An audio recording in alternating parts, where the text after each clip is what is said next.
Parce que le comité d'urgence vient de lui donner le quitus pour proposer un staff. Oui, et là nous entrons... Ça, c'est pour jeter l'huile sur le feu? C'est pour jeter l'huile sur le feu, et là c'est la deuxième possibilité. J'ai dit il y a trois possibilités. La deuxième possibilité, c'est d'écouter ce comité exécutif qui a pris une décision en urgence. C'est-à-dire, le comité d'urgence a dit qu'il va lui aussi, sur la base, comme il s'en revendique du décret de 2014, désigner son staff. Comme ça fait deux staffs. Ça fait deux staffs qui vont s'affronter. Et comme je parlais tout à l'heure de l'absence de sérénité, ce serait alors le cafouillage total. Et ça, ce ne serait pas bon pour l'image du Cameroun, qui est deux staffs.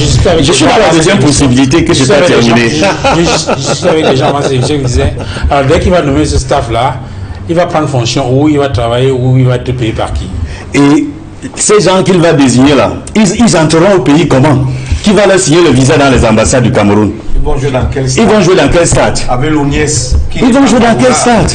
Et qui va les payer? Si c'est l'État, c'est l'État qui est censé payer ceux qui sont recrutés. Qui va les payer? Non, là c'est mort. Là c'est mort. Ça, la deuxième possibilité, c'est foutu. J'ai dit première possibilité pour FIBA. Deuxième possibilité, la guerre, le bras de fer qu'il engage, c'est inutile. C'est inutile, il ne peut pas.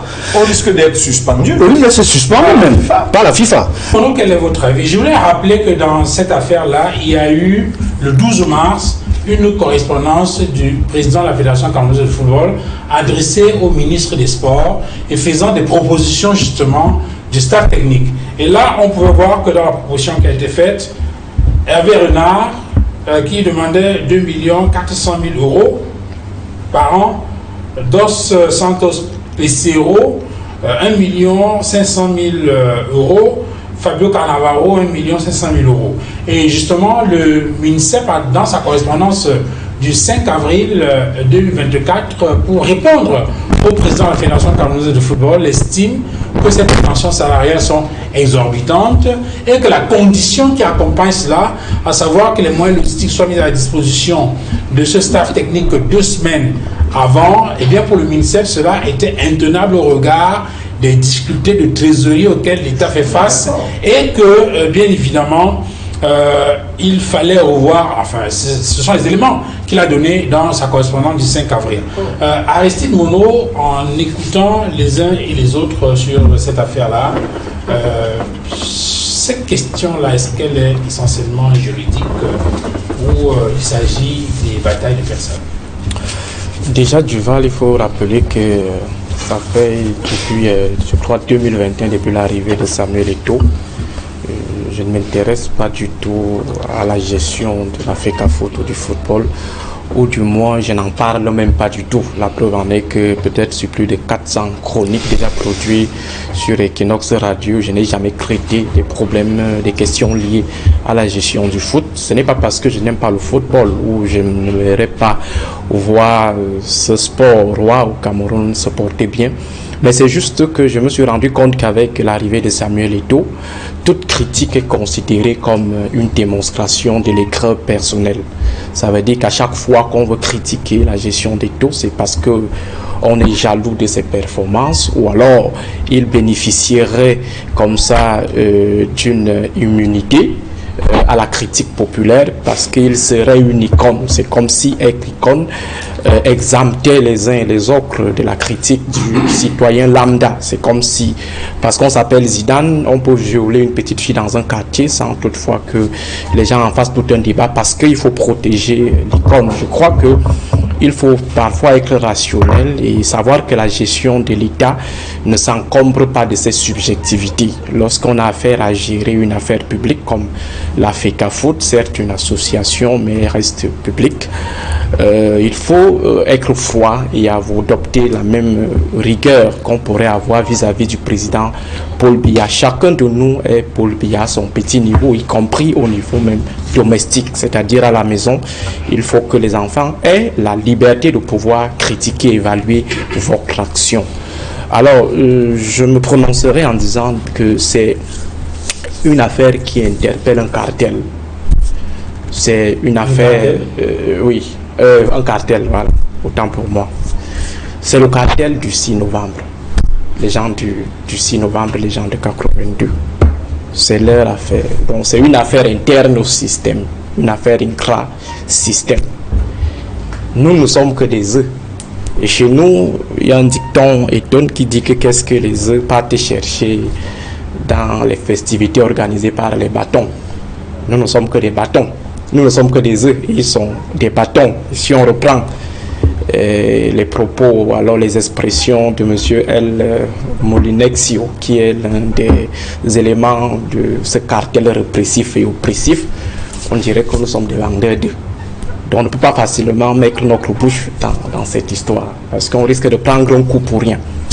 Parce que d'un côté, vous avez le MINSEP, qui bénéficie des hautes instructions, qui continue d'ailleurs de bénéficier de la confiance du chef de l'État. Pourtant, tout le monde maîtrise bien ses contre-performances dans la gestion de la CAN, des fonds de la CAN, la gestion des infrastructures.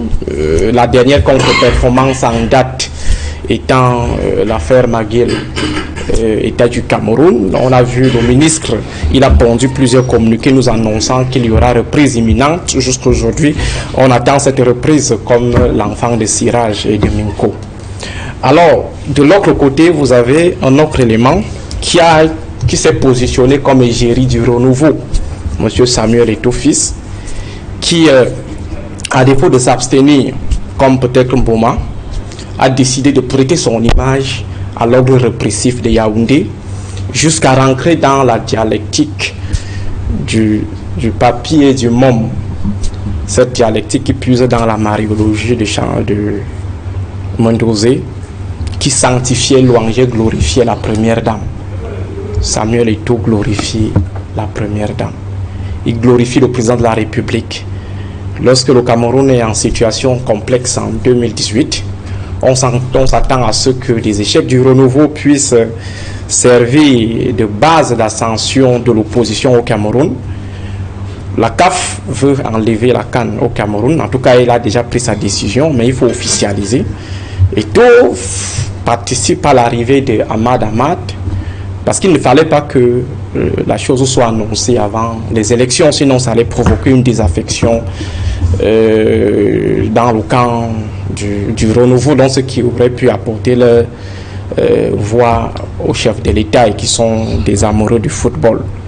Et doit donc participer à l'arrivée d'Ahmad Ahmad, qui a tenu un discours disant qu'on ne peut pas retirer la CAN au Cameroun. Pourtant, les trois savaient qu'on allait retirer la CAN, mais pour des raisons électoralistes, ils ont retardé l'annonce.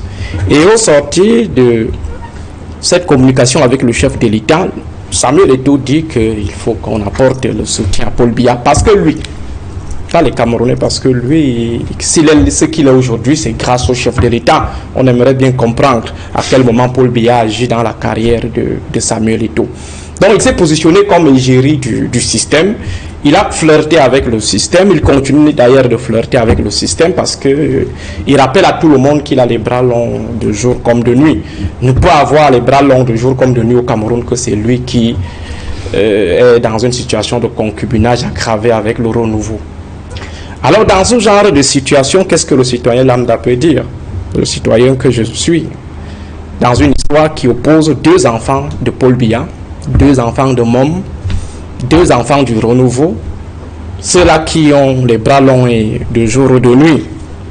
Sinon, Duval, pour revenir au texte du MINSEP, je crois que sans toutefois apporter un quelconque soutien au moustachu, il faut dire qu'il a un peu raison. Il a un peu raison, il a exposé d'ailleurs des éléments de Groix et des éléments de la théorie du Groix. Il y a la convention ministère des Sports FECAFOOT qui date du 5 février 2015. Et avant, il y a le décret du 26 décembre 2014 qui a été solidifié avec un document additif de 2016. Alors dans le décret de 2014, la compétence revient exclusivement à la FECAFOOT pour ce qui est du choix de l'encadrement des équipes nationales. Ça revient exclusivement à la FECAFOOT. Maintenant, il y a une convention qui arrive en 2015. Et cette convention-là retire l'exclusivité pour que désormais cette cette décision, cette prérogative soit partagée.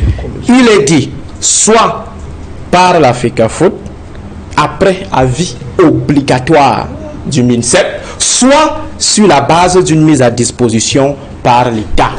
Et la mise à disposition par l'État, il y a vide, comme l'évoquait tout à l'heure Edmond Kamgia, il y a vide.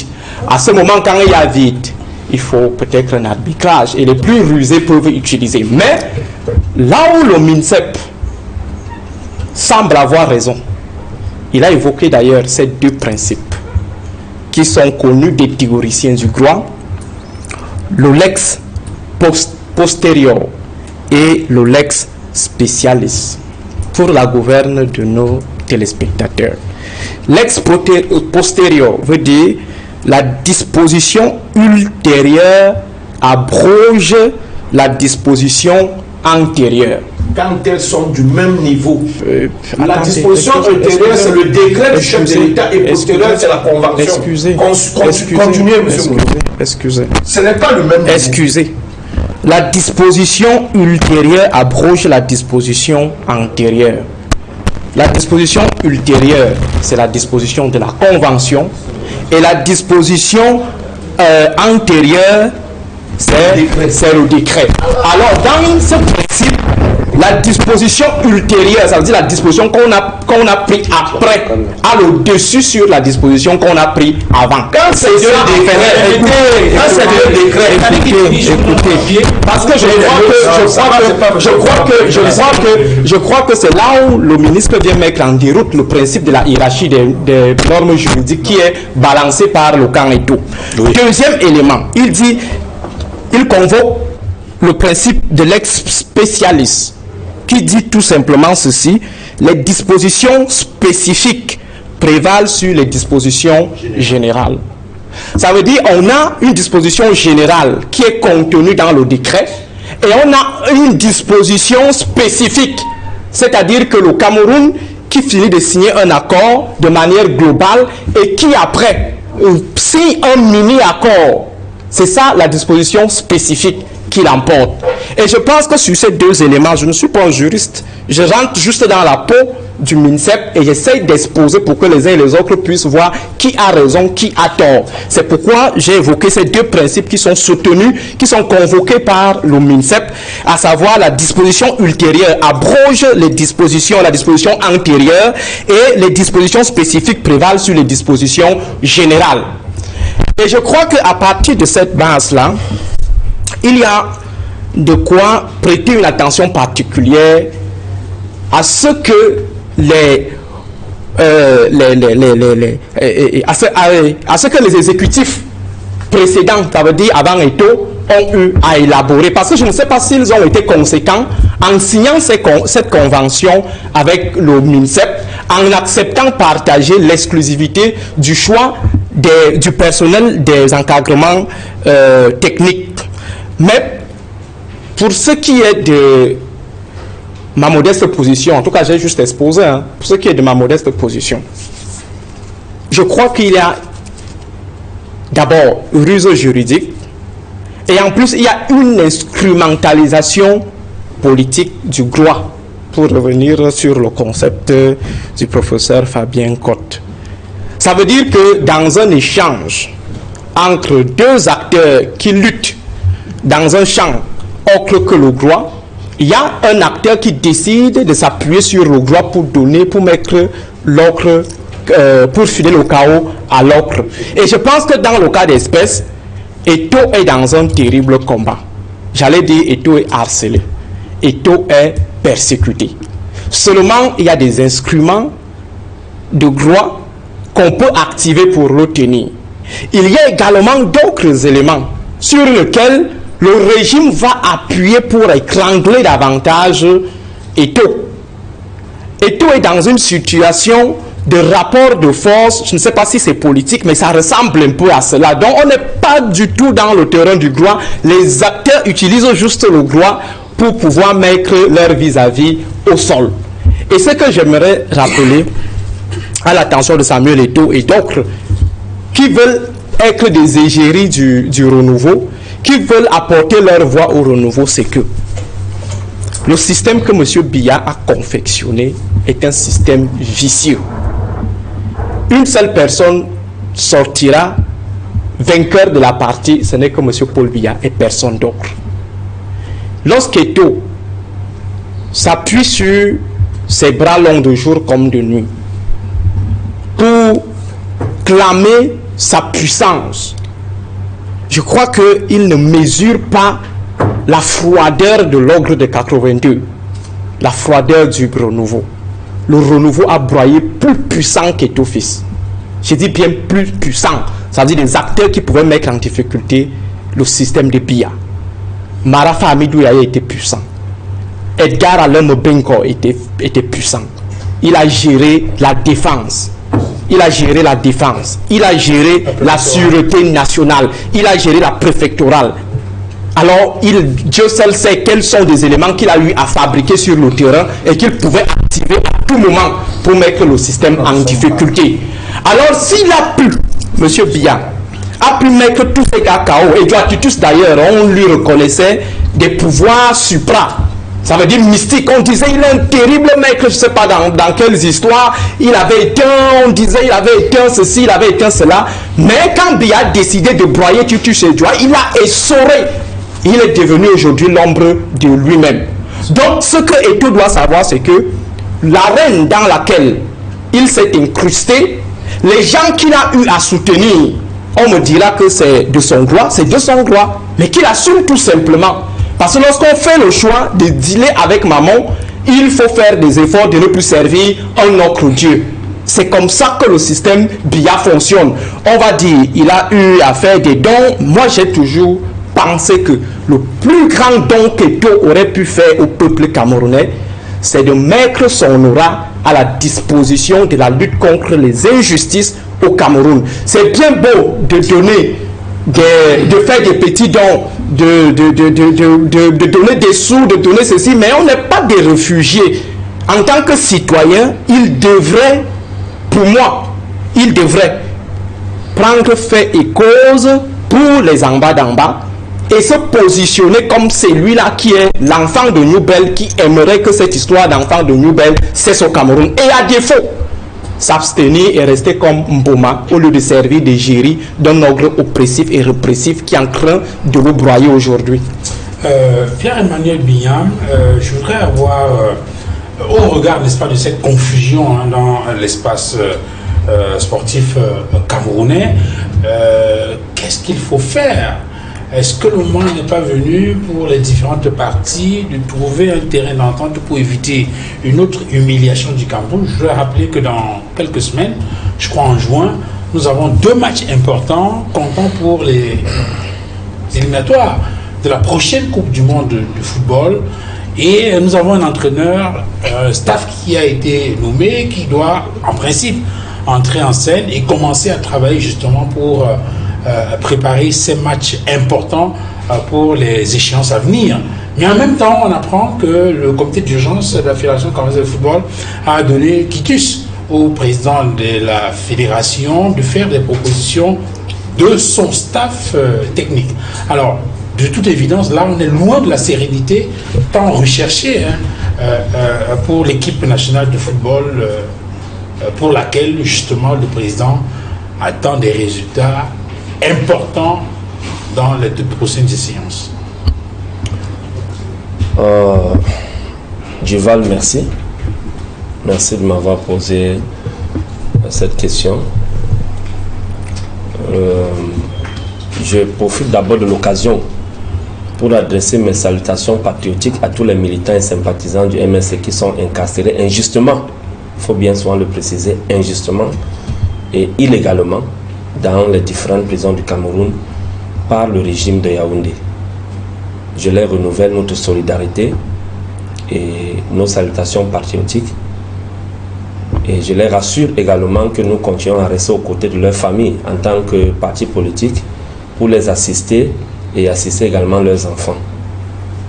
Je leur rassure également que les militants et sympathisants du MRC vont continuer à se battre pour l'avènement d'un Cameroun nouveau, d'un changement non seulement systémique, dans notre pays, mais également un changement de générationnel.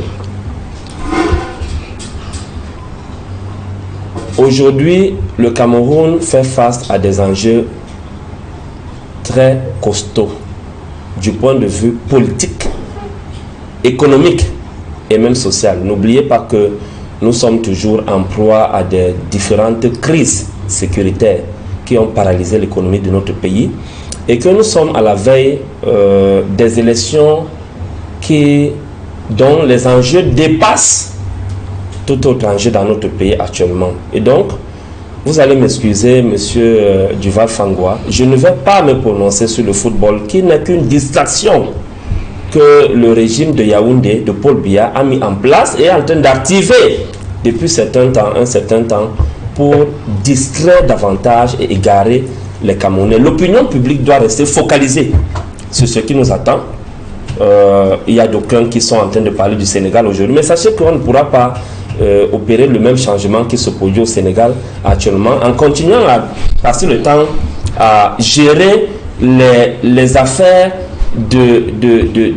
internes d'un système qui a fait pérenniser notre pays dans la misère la plus abjecte, dans la souffrance la plus absolue et dont l'avenir est incertain. Donc, personnellement, et au nom de mon parti politique, je vais m'abstenir de me prononcer sur la situation qui oppose le MINSEP et la FECAFOOT, parce que ça ne nous apporte rien. Au contraire, j'invite tous les Camerounais, ceux de l'intérieur de la diaspora, à s'inscrire massivement sur les listes électorales et que chacun ait sa carte d'électeur, que chacun connaisse son centre de vote, parce que ce que vous devez savoir, c'est que le jour du scrutin, ceux qui auront perdu leur récépissé ou leur carte de vote, il suffira qu'ils arrivent dans leur centre de vote et qu'ils aient une pièce d'identité, que ce soit un récépissé ou une carte nationale d'identité, ils pourront voter sur la base de leurs noms qui seront affichés. Et c'est ce que la loi électorale prévoit. Donc voilà les messages que nous pouvons passer maintenant au peuple camerounais pour qu'ils soient prêts. Ne soyez plus distraits, mes chers compatriotes. Soyez tous prêts. On doit renverser le régime Biya en 2025, commençant par les élections municipales et législatives, ensuite les élections présidentielles. Je vous remercie.